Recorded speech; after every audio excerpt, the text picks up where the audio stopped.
Hey guys, my name is Gabby Zanis and welcome back to Gov with Gabby. We're here today to go over Engel v. Vitale, a required court case for the AP Gov curriculum. It is crunch time, so let's get right into it.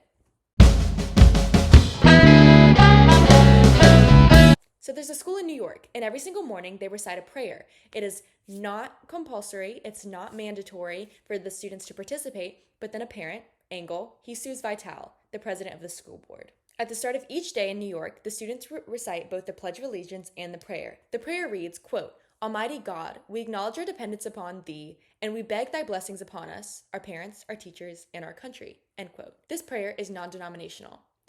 Engel says that this prayer violates the Establishment Clause of the First Amendment. So this is an Establishment Clause of the First Amendment issue.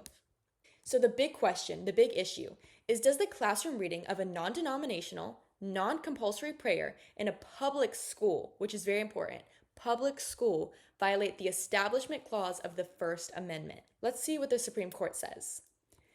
In 1962, the Supreme Court rules under the Warren Court 6-1 in favor of Engel that the Establishment Clause prohibits the classroom reading of a non-denominational, non-compulsory prayer in a public school. He sides with Engel that it does violate his First Amendment rights under the Establishment Clause.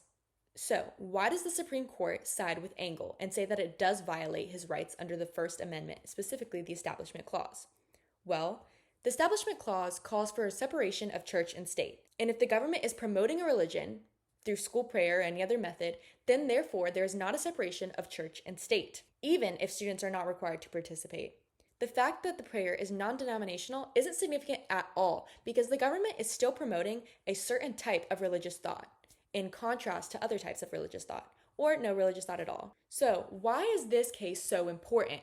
Well, it is the first and best example of the Establishment Clause of the First Amendment. The Establishment Clause of the First Amendment. The Establishment Clause said that the government is not allowed to establish an official religion, in contrast to the Free Exercise Clause of the First Amendment, where it says that everybody's allowed to exercise their religions freely. So, this case is the first and the best example of the Establishment Clause of the First Amendment.